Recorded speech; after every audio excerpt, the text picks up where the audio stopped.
Put simply, it's outcomes and problems. I don't want to just focus on problems. Why not? Well, because the C-suite particularly are a little loath to admit problems. So if you present them as outcomes, everyone wants an outcome. But if you can do it succinctly, that's really what you're after. And this is the crucial thing. It's succinct. You're a sentence on each. The outcome and the problem are all in one sentence. And you've got 3 sentences because you've got 3 outcomes and 3 problems. And unless you hit on one of those 3, that's the end of your call. You're listening to the Sales Today podcast, and I'm your host, Fred Copestake.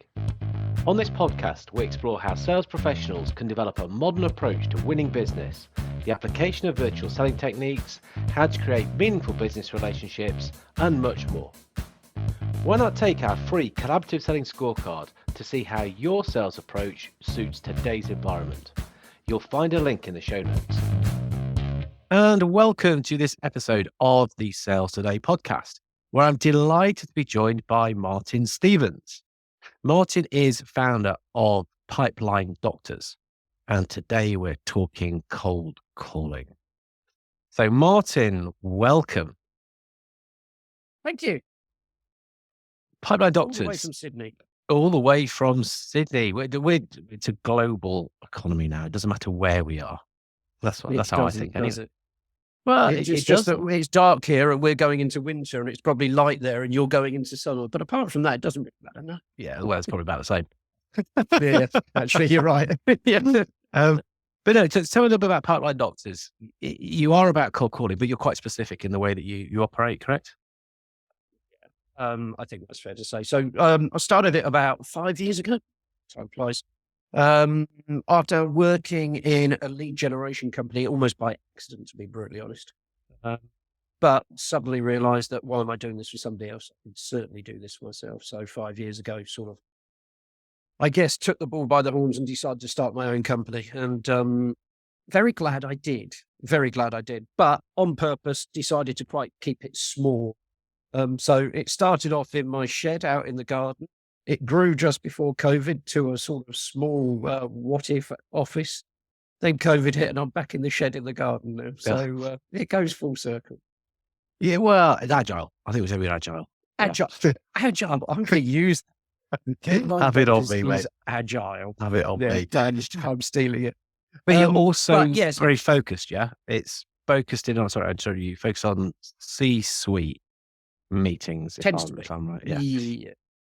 Yeah, obviously, we work for different people. I've worked for a marketing company through to a Fortune 500 learning and development company and everything in between, to be brutally honest. So it very much depends on the target market that people want. But I tend to market myself as, you use me when your team can't get in and break an account. That's typically when you would use me. So what I tend to say to people at the very beginning is, sure, we'll understand what your target market is, the title of the person that you're trying to meet, in what type company, et cetera, but let's also make a list, if you don't mind, of dream accounts. I want 20 dream accounts that would almost change your world if you manage to start working with them. So those are the ones that I try and break a dream account per month for them. And needless to say, I believe very clearly that you should be going for the top, whether that be referral, which it normally is, to be fair. But why wouldn't you start your cold call at the very top? You can't tend to go up. You can always come down. So that's where you start. Some of my clients want the C-suite. Absolutely, they do. Some want further down. But even if they want further down, I'm starting at the C-suite anyway, just for referral purposes. Okay. Do you find that sometimes people want C-suite because that's in their head and that's what they think, but actually don't need C-suite? And so some of the advice 100%. Is that this is where your solution is actually going to be worked through. And then they get a little bit kind of, I know what, precious about that. Like, no, it must be more important. But no, that's the level in which this is deployed. Yeah. So it very much depends on, as a salesperson, whether you're offering value, adding value, or creating value. I personally prefer the calls where I create value. In other words, I'm phoning up somebody. They really haven't got the faintest idea what my product is, service does. So you're almost entering them into a new world that they just didn't know about. And that's really creating value. By far my favorite calls. When you get those, tends to be with the C-suite. And I understand that, because then once they understand it, they do redirect you. But normally, if you're creating value, very often you should be able to get them curious. If you're just offering value, adding value, don't bother really adding value to the C-suite. They don't really want to be taking those calls.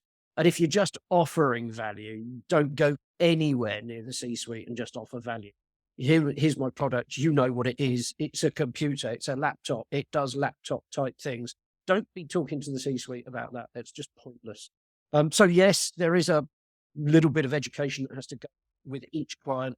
But that education is normally done by me. Yes, they might want the CFO to begin with, but actually this is more of a wage thing.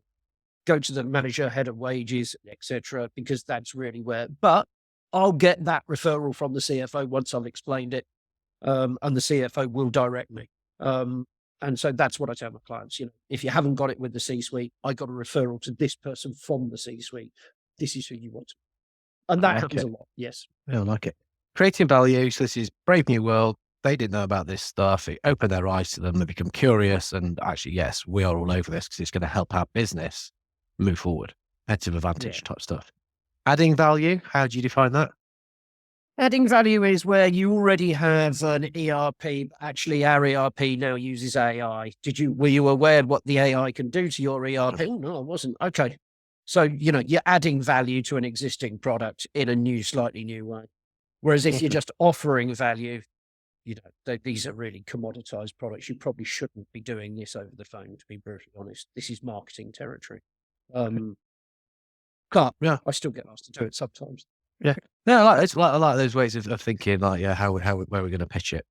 So we talk about cold calling, and the reason in particular you wanted to record this, or that you said, we could take it down this direction, is that we'd had a bit of a discussion, didn't we, about, and if I summarized it, it was like, why is 90% or 99% of the bloody cold calling stuff on LinkedIn all about the first 27 seconds? Or whatever permission-based opener people are banging on about, and very little else about, okay, what happens then? What about the rest of the structure of the call? I mean, let alone the sale, but we'll leave that one for another. Yeah. I think you were getting quite, I don't know, what was the right word? You were getting quite animated. Animated. Could you get animated on that. LinkedIn in a post? I did. If you can't, I did. So 27 seconds drives me a bit mental. I mean, I love Chris Beale and I love Connect and Sell, and I think it's a brilliant product. But they sort of have to use the 27-second structure because they almost don't know who the hell they're going to be talking to next.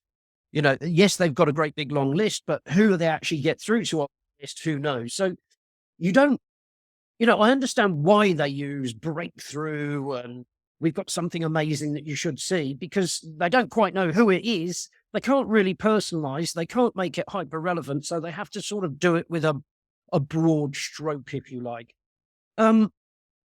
It's just that the rest of the 27-second script really doesn't sit well. It's like make an outlandish statement. We created a breakthrough. Try and get somebody interested. Why is that going to interest? It's just not really. So to my mind, it's short, it's sweet. It could probably get, apparently it gets 15% success rate, which is astonishing. So if you use that very script, pattern interrupter, I've got 27 seconds, that's your upfront contract, fine, shoot. We've made a breakthrough. That's your supposedly outcomes and problems, but it's not, it's just a statement. And somebody drops their bacon sandwich and said, oh, fuck me, yeah, I'll have a meeting. No, that's in my experience, that's not the way it works. And I guarantee you that's not the way it works at C-suite. It's just not. So if you want to really get through to a C-suite, what do you need to do? I don't really mind the pattern interrupt and the upfront contract to 27 seconds. It's okay. If you're wedded to it, as long as you can say what you need to say in 27 seconds, it's fine.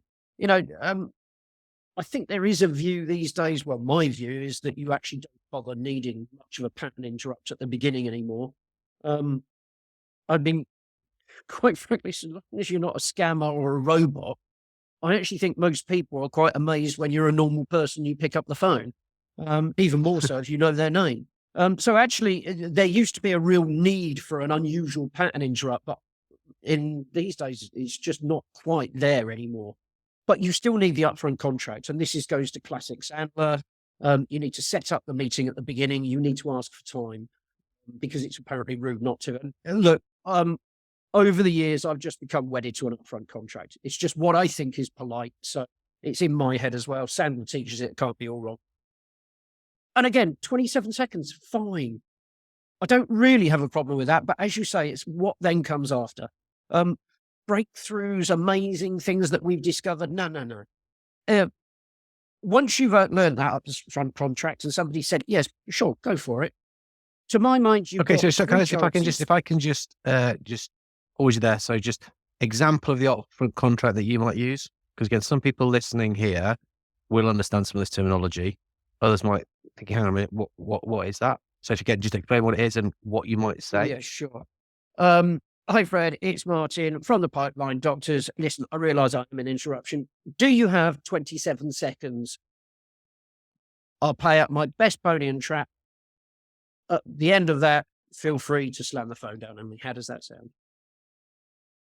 That effectively is, you haven't really done much of a pattern interrupt. Hi, it's Martin from the Pipeline Doctors. The upfront contract is, can I have 27 seconds? I've put my best pony and trap forward. If at the end of that you don't like it, feel free to slam the phone down on me. That is an upfront contract. It means I want 27 seconds. Does that sound fair to you? Are you going to give me 27 seconds? And at that point, I'd say 9.5 times out of 10, people say, go for it. And as I say, that works even more these days because you're not a robot, not a scammer. And the fact that you're a real person and you will know at least their name, that alone these days, you used to have to think up I used to have to think up all sorts of really elaborate pattern interrupts. Not anymore. And the upfront contract, 27 seconds works. Yeah. It just works. So nothing wrong with that. But then, as I say, as you said, so if I can just go, so I have an interruption. Okay. Yeah, you are. I can't call you out on that. You've called yourself out on it. And then you're using some really kind of weird language, like best pony and trap. That's just kind of very colloquial, very human, very kind of weird. I probably don't even know what that means, but hey, probably means talk to me. Yeah. Again, I guess that's all it means. Yeah. If you, you a computer had written that, has it? No. You can be overly formulaic on this and not come across as a real person. And that's why I detest scripts. Because if you're reading from a script, trust me, that just sounds like some automaton, dead voice robot. Pony and trap. And slam the phone down on me. AI, Chat GPT doesn't write. That's a human that says slam the phone down on me. And you do it, that's fine. So you're coming across as a real person. You should say this with a bit of enthusiasm. But really, that's too much done to death as well. So it's just when you say so it's when you say script. It is a script. It's just a learned structure. It's a learned script. It's a structure. Yeah. So I change it all the time. Okay. But this is one example. And literally it can be, sorry, that's my cat in the background. I haven't got long to talk to you because he's going to keep on meowing. Do you mind if I just put my best foot forward? It will take literally 20 seconds and then I'm going to go and see to my cat because you probably put the phone down on me. I make it up all the time to entertain myself as much as anything else. And by the way, I use the cat one a lot because I have a very old cat and I have a red setter that's very noisy. And if you're talking to a woman particularly, I know this is dreadful, but they love the fact that you're there at home with animals. So why wouldn't you play on it? And I do. It's awful, but why? I'd ask that's it. I'm going to ask you what sort of cat is it? Oh, it's an old Burmese cat and it's a red setter dog. Marvelous. I'd be a nightmare. It's call me straight off if we talk about cats. Okay, so what we're saying is we're using that's a chunk. That's a chunk of structure. Yeah, where we're going to go pattern interrupt or just some kind of introduction, upfront contract, and now's the piece that you're going to talk us about where you say if we're going C-suite or if it works for C-suite, might well work for other people as well. you're going with a slightly different structure to a lot of the stuff put out there. Yeah. Yeah. Put simply, it's outcomes and problems. I don't want to just focus on problems. Why not? Well, because the C-suite particularly are a little loath to admit problems. So if you present them as outcomes, everyone wants an outcome.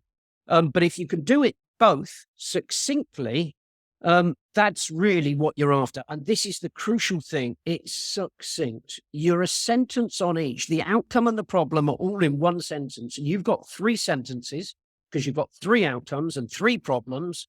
And unless you hit on one of those 3, that's the end of your call. That's the end of it. So you've got to get those 3 outcomes and you've got to get the 3 problems right. Because if you don't, it's the shortest call in the world. But if you do, at least you know that the prospect has the type of issue or would like the type of outcome that you can produce. So you're no longer wasting anyone's time. You're not wasting any more of your time and you're not wasting any more of their time. So we can faff around talking about throughs and we've got something amazing. It uses AI. You wouldn't have seen anything like this. And at the end of that script, the 27-second script, and nobody's actually much the wiser as to really what you've done. It's no, with outcome problem, there's 3 very real outcomes, and there's 3 actual problems that are typically stopping those outcomes from becoming a reality. And I'm then able to hone in on exactly which one of those 3 is the most pressing. How? Why? Because I don't want to ask them. So how it actually sounds is we generally help CFOs, CMOs, CEOs, founders, the title. We generally help CFOs who want at least one of 3 things. The first they want is they would like to reduce an outcome. So they would like to reduce their DSO. I don't know. But they find that actually mistakes and manual handling really doesn't help their DSO. Others would prefer outcome. Their AP staff to stop turning over the way they do.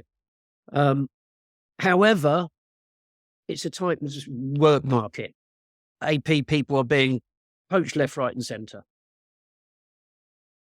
Or finally, they want to be able to do their monthly reports in orderly time, but they're taking data from different systems all over the place. It becomes a dog's breakfast at the end of the month. Now, I'm sure you're about to tell me, Fred, in your world, absolutely none of this is relevant. But if I'm wrong, and let's pretend you and I both had a magic wand, which of those 3 would you address first? Nice. Just trying to look at, I know you were going deliberately slower and just, so that is taking about 30, 40 seconds, isn't it? Yeah. So you could say 27 seconds, depending on exactly how you do it. Yeah. But yes. Yeah. So there's 2 things you can do there. I always stick to that. Now, I'm sure, Fred, in your world, you're about to tell me that absolutely none of what I've just said applies to you. But if I'm wrong and you had a magic wand and you could fix one, which one would you go for first? So I like it sits easy with me. It just rolls off my tongue. It's what I tend to say. However, when I'm bored, and I do get bored because I make a lot of calls, I'm still very much on the tools. Then I turn around and say, right, I've had my 27 seconds. Listen, if one of those 3 is a pressing issue for you, full disclosure, this call will take more than 27 seconds. Do you want to take? And if they do, okay, great. Then you have to take them down the pain funnel. And we can talk about the pain funnel in a moment because that's another very set structured piece. Yeah. And if they're saying, no, it's not a pressing issue, not interested, fine. Move on. Absolutely fine. Go on now. Brilliant. Yeah. Can you tell me how your organisation is working so well then? I might learn. But realistically, okay, fine, Martin. I've got to be honest with you. We don't have any of those issues. Cool. In which case, I can tell you right now, we're not going to be doing business in the next year now, are we? No, we're really not. Listen, it's been lovely speaking to you. If any of those move on. Time to move on. You're just beating your head against a brick wall because unless you hit pay dirt with one of those outcomes or one of those 3 problems resonates, forget it. It won't be a pressing enough problem for them to even want to entertain what you have.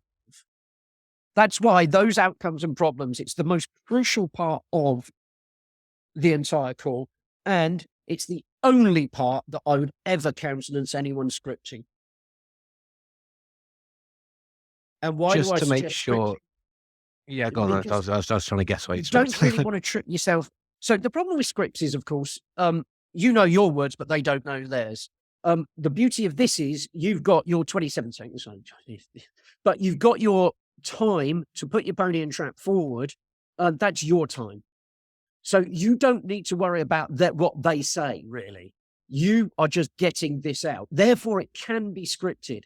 And actually, when you start scripting it, it makes you change it. If you find that nobody's going on outcome 2, they all want 1, they all want 3. Well, you better drop 2 and come up with something different then.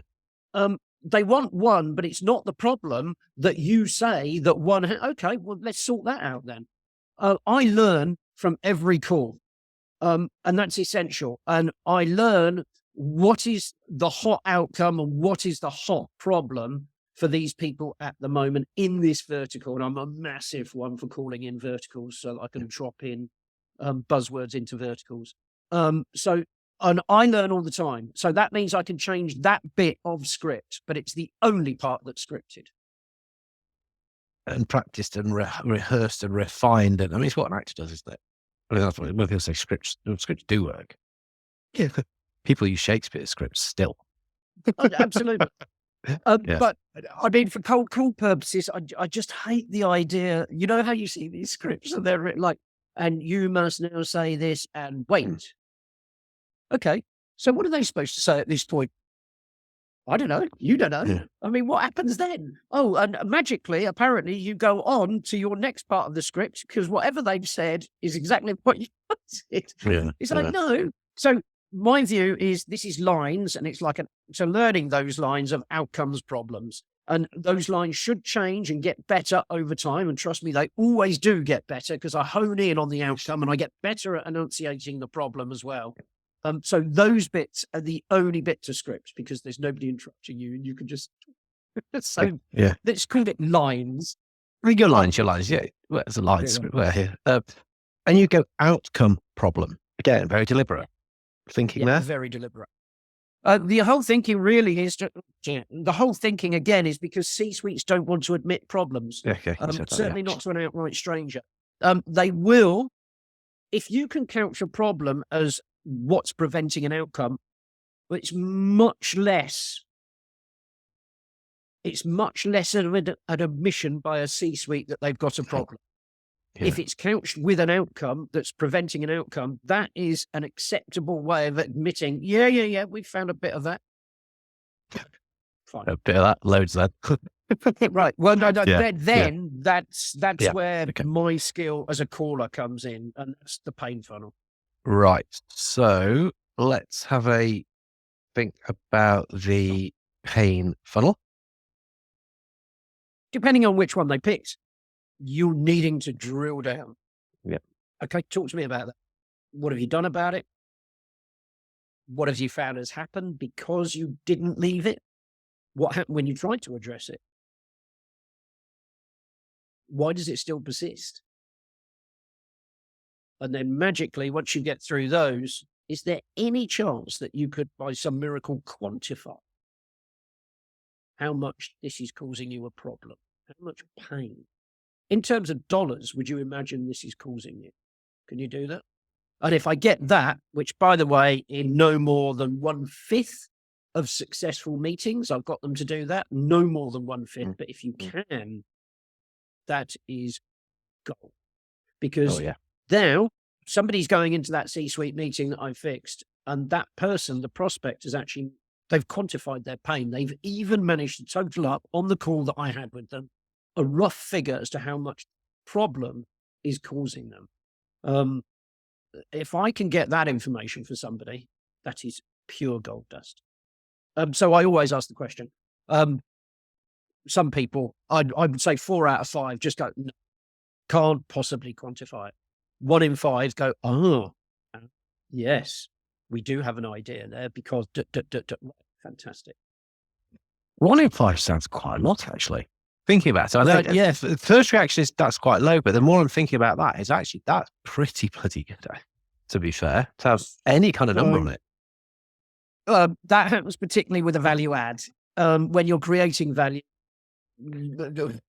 There's nothing to. they haven't even heard of what I do. They didn't even really often realize they had a problem, let alone be able to quantify it. So when you're creating value, that's quite hard. But when you're adding value, your ERP doesn't do AI. This is what it could do if it had AI. It could save you this much time. Could you kind of quantify how much that is in your world? Yeah. So when you're adding value, it's actually not hard to be able to quantify. It's quite difficult to get them to put a figure on it. Takes a little bit of skill, and you need to have got quite a bit of credibility in the call for them to do that. But hopefully once they've isolated a problem and I've taken them down the pain funnel and we've started talking about that pain and exactly what they'd done about it, and I relay a story about what one of my clients has done to try and then you're going backwards and forwards. That pain funnel is where it's a two-way conversation and you're imparting bits and pieces, ideally success stories. That's what you need to impart, because that's the next part of the structure. And if you haven't imparted a success story within the pain funnel, it's interesting you say that. And you've actually done this about it. We had a client that did exactly that. It went wrong for this reason. It sounds like you had. Now you're talking their language. Now it's backwards and forwards. And so when I asked them to quantify at the end of that, it's not such a mad question. But if we haven't had too much interaction and it's been quite a staid conversation, chances of them trying to put a figure on something for me are limited, I must admit. Yeah. So just about that pain funnel, those questions that you threw out there, just for clarity, are they always the same? Or is that they were just examples? Because you can ask just questions in so many different. Okay, good. I didn't know if that was very particular, that there is that order of question. I know how to ask questions, Fred. I know the different sorts of them. I can drill down. I can tell me, explain, describe. I can ask open. I can do all sorts, depending on what's playing out in front of me. That's exactly. That's what's happening. Okay, that's a learned, practice, refined sales skill. It really is. Yeah. It's asking those bigger open-ended questions about the pain funnel to begin with, but really trying to hone down in very quickly. And really, once they've actually identified something, that's the honing is done by them to begin with. But then you can ask a general question. Can I ask what you've done about to try and fix it? That's a really general, open question, but you've got to get down and dirty quickly. Okay, and how did that work out for you? You are steering the conversation by saying very little, but asking short, quick questions that's guiding the conversation. So you're the guide down the pain funnel, but you need to be asking those questions. And this is where I say you are guiding. They're doing most of the talking at this stage, which is quite unusual for a successful cold call, because actually we end up talking more on a cold call typically. But this pain funnel part is very much them. So if I can stick a success story in there, if I think it's relevant, if I think it's timely, and I think it's the right place to drop in a success story, in amongst their time to shine, if you like, their time to tell me about their pain, I will do. If not, that's how I try and turn the call into something slightly less analytical and more emotional by telling that success story. Listen, Fred, there was a chap just like you. He actually supported Notts County, actually, strangely enough, somewhere from where, but I digress. Had your issue as well. He really did. So this is where he got to with this. What they tried to do, it's quite unusual but I wonder whether any of this resonates with you. Does this sound familiar? You had this problem. Okay, yeah. So then I'll tell the story. What I really need is for you to identify with the hero of that story. And that hero of the story is my client, who's already successfully used our product or service, and their life is altogether better for having used it. And I want to impart and make this prospect imagine they were in that situation at the beginning of the story, and they can actually feel themselves going on the journey and coming out the other end better. If they can emotionally identify, It doesn't need to be a long story. It can be incredibly short. But the point is they need to be able to emotionally identify. And if you've done it right, then they will. And trust me, if I've got to this stage and I've picked the right story and they go, yes, there is almost never that I don't get a meeting. Yeah. Almost never. How many stories are told from completely the wrong perspective with a, well, we did this and we did this and we did this and I did this and then I did that too. So what? Yeah. Make them the hero of the story. Love that. How many stories do you think you have? Because for me, I think very visually. I imagine it's like a jukebox, and you got this jukebox. That probably doesn't mean anything to anyone, but yeah, people of a certain age, like a whole bunch of records sat there, that you could just go, oh, that one there, press that button, that comes out story, bang, told you that because that's right for this time. How many do you think you have? So I get every client to do a playbook. That's just the way I have to get to know them. So this is where I ask their dream accounts, etc. There is a small part, and it's kept deliberately very tiny about their product or service. Mm. Every single client expands that tiny little part about the product or service and makes it the hero of the playbook. And I'm like, Yep. I don't want to know about your product or service. I just don't want to know. What I need are stories about your clients, where they were when you met them and how happy they are now. I don't want to know how you have made that happen. That is your product. That's your service. The less I know about your product or service, the better off we'll both be. That's the honest truth. So I actually have quite a lot of success at the very beginning of my sort of campaigns, simply because I ask not to know about the products or service. I'm the worst bloody person to sell that product or service. I'm not intimate with it. I don't really want to know much about it, if I'm honest. I just need to know the situation your clients were in before you found them.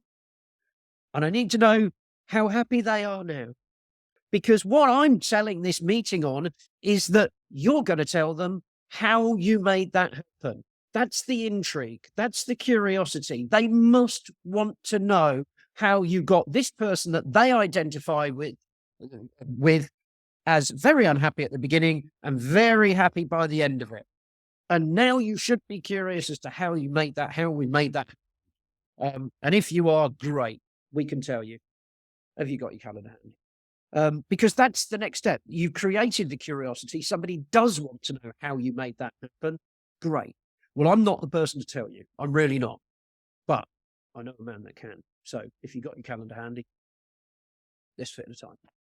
And that's it. That's how I do the next steps. If it feels natural, if I know I've got them, and trust me, if I've been through all of those points and I've even managed to tell a success story, then I just go straight for, have you got your calendar? I never make it this week either, ever. It's against the cold calling code, but I never do. It makes you sound needy and desperate. Makes you sound needy and desperate. Oh, yeah, No, interesting. no, we can't fit you in this week. Absolutely chock-a-block, I'm afraid. Look, the earliest I can do is towards the end of next week. Is that suitable? Because these are C-suites. They're busy. Trying to get a meeting in the next couple of days is just stupid. So realistically, you have to give them a week's grace. That's the earliest you're likely to get into their diary, and it makes you not sound needy. Hence. But there are times, of course, when that's not the go. And there are times when you couldn't create curiosity. When you're just offering value, that's a soul-destroying job, trust me, but it does happen. I do have clients that just make me offer value. Hi, I know that you're coming to the end of your lease, your community lease. Oh, would you be interested? Oh, sorry, it's my wife. Sorry, you might have to. Donna, stop recording. Yeah, we'll Donna that bit. We'll Donna I'll that have bit. to call you back. Donna. Donna, cheers. He's in Singapore Changi Airport. Oh, it's a lovely airport. It is a lovely airport. Actually, I've got to go and wake her up get her at 5 o'clock tomorrow morning, so it's not so good for me. Not so great. Anyway, I digress. Sorry. Donna, so, back in the room. Right on. So, summarising your structure then, the way I've been writing it down here is you have pattern interrupt, but you're saying less and less needed, as in just somebody's name being a person. Probably kind of interrupted them. You then have the upfront contract, which could be 27 seconds, or it could be some other way of expressing that. We then get into outcomes and problems, which you're offering three. Three's a magic number anyway, isn't it? Yeah. One of those hopefully lands. And so that means we can move into the paying funnel, which isn't an interrogation. You're not just kind of asking them question. You're sneaking in little stories, which is making them hero and elevating curiosity. If not, well, you're certainly going to make sure one of those is put in nearer towards the end of the conversation. And hopefully, again, people have thought, well, actually, yeah, I am curious now. I want to know more about this. I want to know the how you are getting these outcomes. And we get the diary. Absolutely. And if you can stick to that structure, I'm not saying that works 15% of the time. It genuinely doesn't. But, you know, how can you be guaranteed that you're going to get the 6% so there's 3% that are buying right now. You don't want those. You're going to become column fodder on those ones. So really what you ideally want is those people that are aware that they either would like an outcome or the problems resonate with them. And I don't really mind. Ideally, the problem is becoming acute, so they want to do something about it relatively soon. But the way I position this to my clients is, you know, if you just want to look for those 3% that are willing to engage you so that they buy right now, A, that's really short-sighted, and B, not a lot of fun for me. But, you know, B, you're missing out on 94%, 97% of people that actually, you know, they might do business with you at some stage. You know, all right, we can knock off 30%. You'll never do business with them, even no matter how tight your target market is. But there are 60% of people, if they're not buying right now, 60% of people should be in some sort of interest to know what it is that you do. And I'm not saying they're going to buy from you in the next 3 months. I'm not even saying they're going to buy from you in the next year. But this is about as good a meeting at sea level to discuss what they want and how you might be able to help. That's about the greatest bit of branding you'll ever get. So damn well go on that meeting. Yeah. Oh, love it. You have shared so much in a short period of time.